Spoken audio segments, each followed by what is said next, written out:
today, we have a special treat.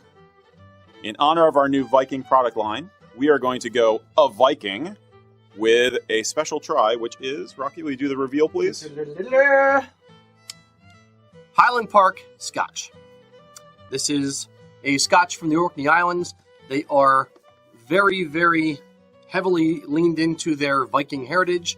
That is all their marketing stuff is all Viking, rah-rah. Even more so now. They've Yes. really leaned into it heavily. Yeah, they've been around for quite a long time. They weren't as, like the last bottle I had, which was from several years ago, wasn't quite as straight up Viking as this is, with all the Viking marketing. So we're going to try the Scotch, and we're going to talk about their marketing a little bit. Yeah, we figure what the heck, because we just brought out a line of kilt pins and a buckle and sporns, which we decided to put on. Yeah. For the show. Yeah. A little bit of self-promotion, couldn't help it.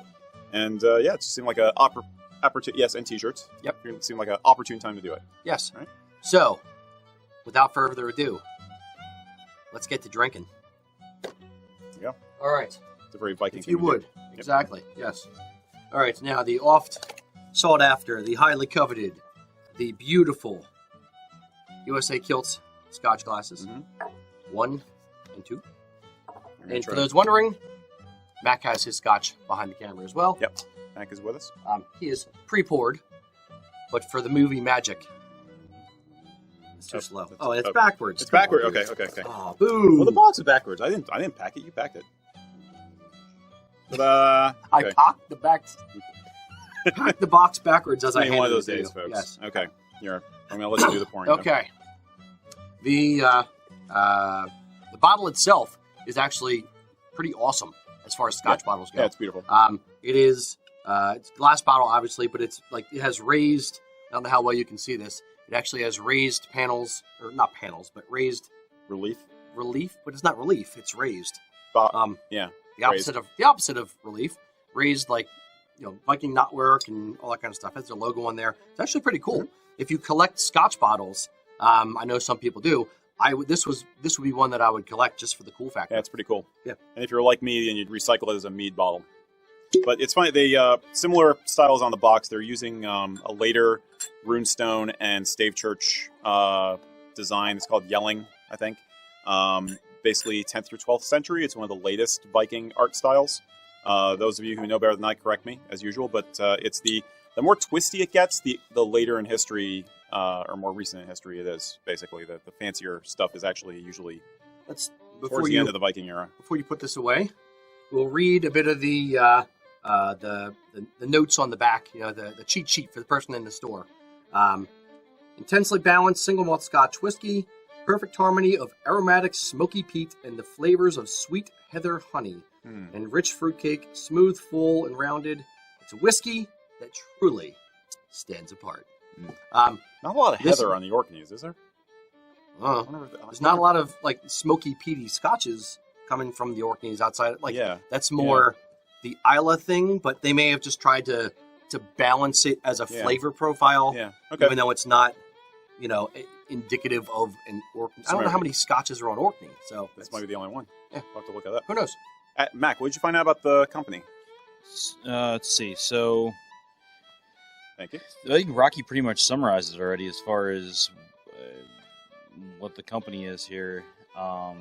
They are from the Orkneys, as Rocky did say. Mac, if you want, pour a little bit of water in just to open it up. Yep. Gotcha. Like a tablespoon or so. So it says right on their page, our whiskey, like our island home, is shaped by the wild climate and stormy seas, and by the Vikings who settled here over 1,000 years ago, leaving their mark on our people and our culture. True dat. Okay. Indeed. All right. Okay. So without further ado, we shall try Highland Park Scotch. It's gold.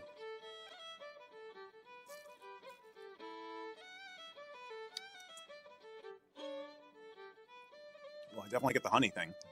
Yeah. It is very sweet tasting, especially coming from Isla stuff. It's very sweet. Yeah. I'd still get the smokiness and peatiness. There's some smokiness. Yeah. It's much more toned down though. It's not as in your face. It's not like a house on fire You know, like we said. It's still more than most. More than like a regular Highland Scotch or something. Mm-hmm.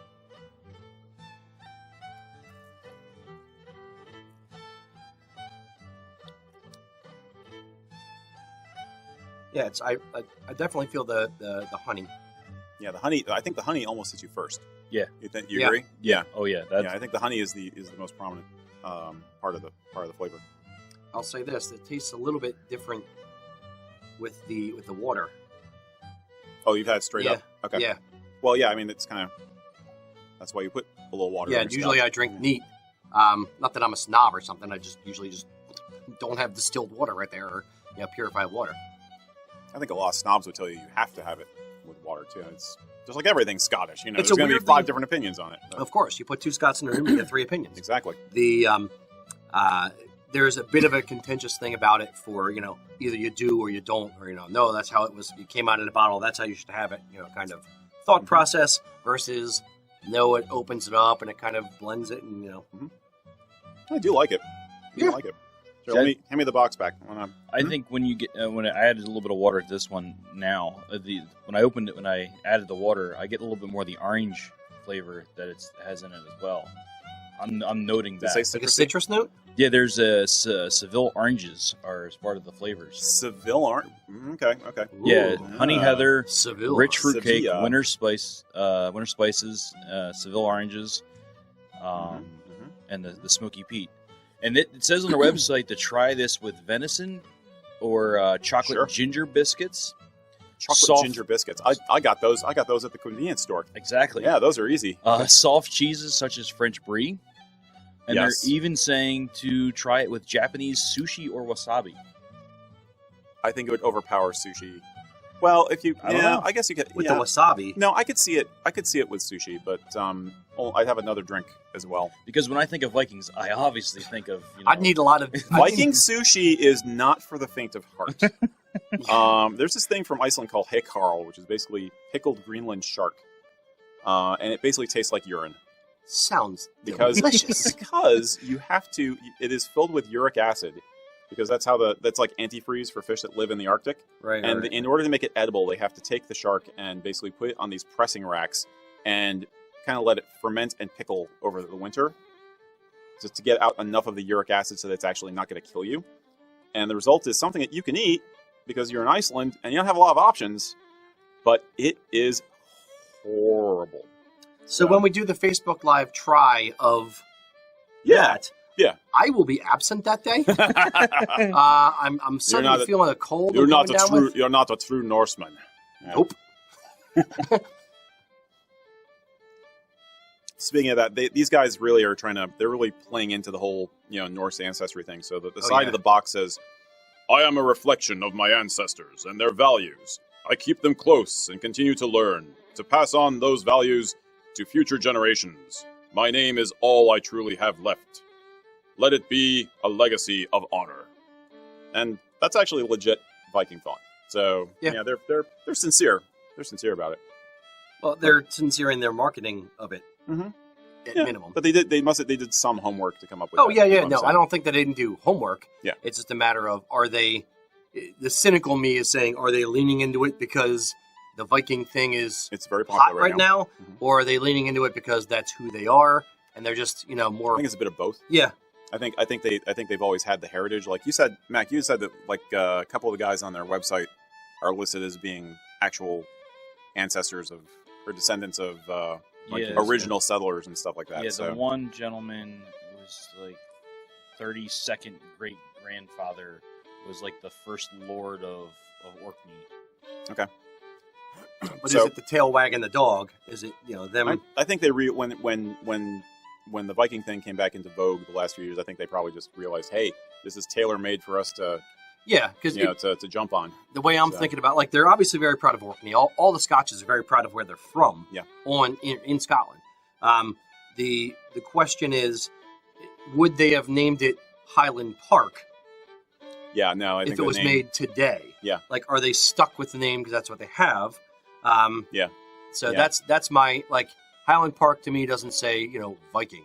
Right. Right. Yeah. The name probably goes back quite a ways. I don't know if Mac found that or not. Yeah, But to me, it's more like, the open, the hills and the glens, the the water running through a fresh, wide open park, that kind of thing. yeah, it sounds like it should be like a glen.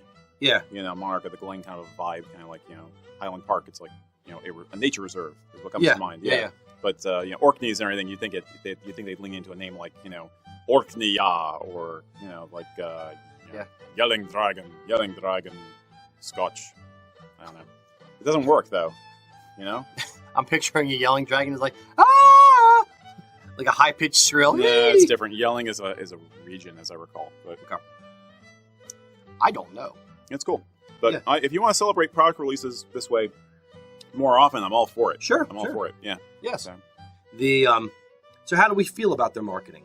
I think the marketing is actually pretty. I'm biased, obviously, because I'm into this stuff. But I think they did a good job. I think it's cool. I mean, it's not the horned helmets, orchid yorkie kind of.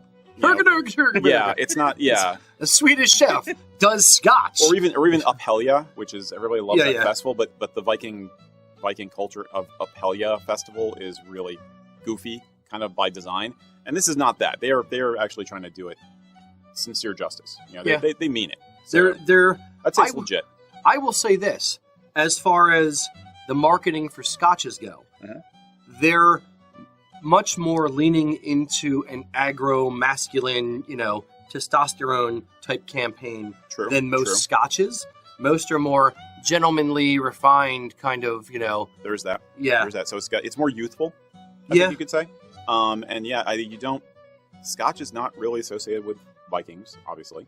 So they're definitely trying to reach into something that allows them to differentiate. But that's a challenge that all of the Scotch, all the distilleries have.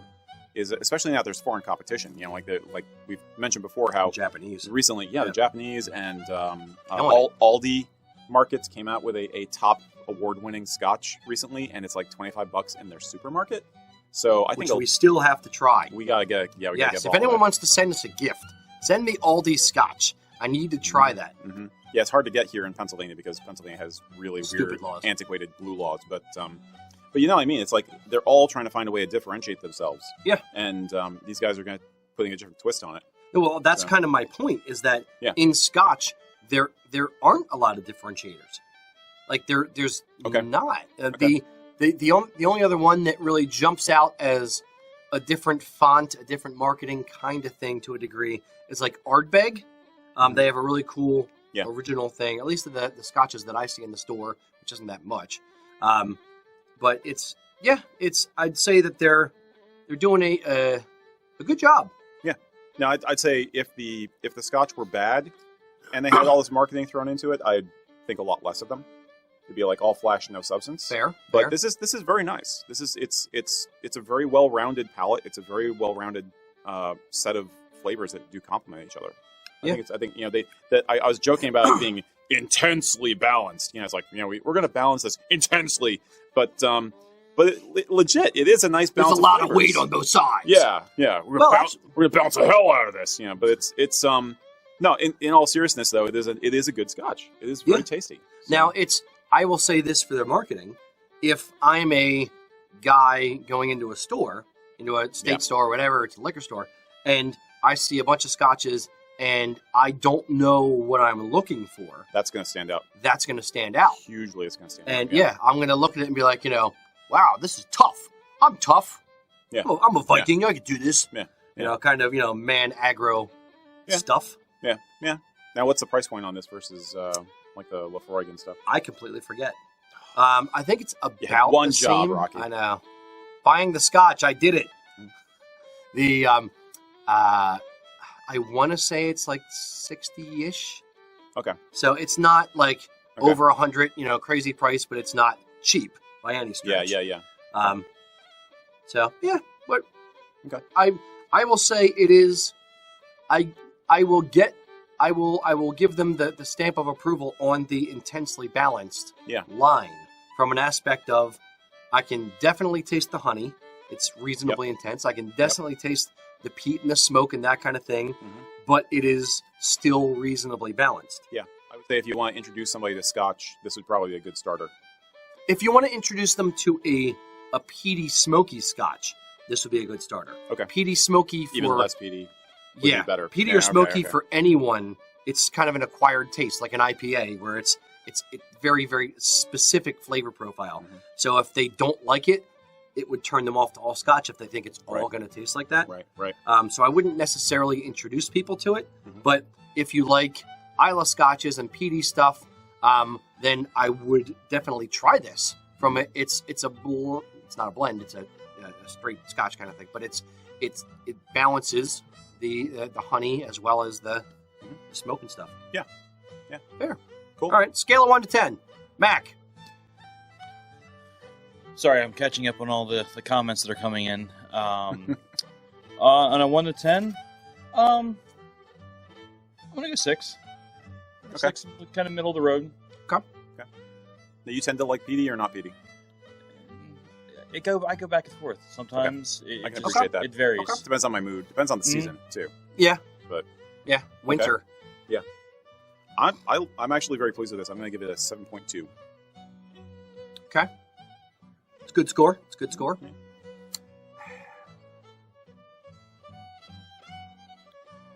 The nose is a little bit lighter than the taste. You know, I've you're noticed right. that. You're right. I was just thinking that, and I didn't articulate it, It's but not- it is not a very strong nose. Yeah. Mhm. It's a lighter nose, but then you swallow it and it punches you in the mouth. Mhm. Intense, Like a Viking. like a balanced, intense athlete, like a gladiator with the big Q-tip things. I don't know. So like the Viking ship emerging from the fog. Yeah. Mhm. Mhm. Yes. All about that. Remember, Vikings are pirates. The proper term is Norsemen.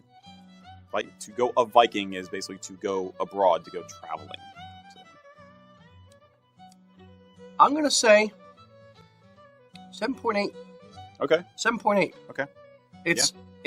I would definitely if there's a choice of scotches, I would choose this over many others. So it's good. Yeah. Yeah. We have no idea what we're talking about. We're not Scotch aficionados. It's like drinking. You know, I'll So- say, one other last point, and not to drag it out, but Too late. the honey profile does make it a little more reminiscent of mead, and mead is very much a Norse, Scandinavian, Viking thing. So Okay. they kind of have I'm a little surprised they didn't mention that in their In the marketing. in a Well, you way, only have so but much room, and you want to be not You want to BS not being flip about precisely. it. Yeah, you want to be precise. You want to have intensely balanced BS about your product. Exactly. Mhm. Intensely, shortly balanced. Right.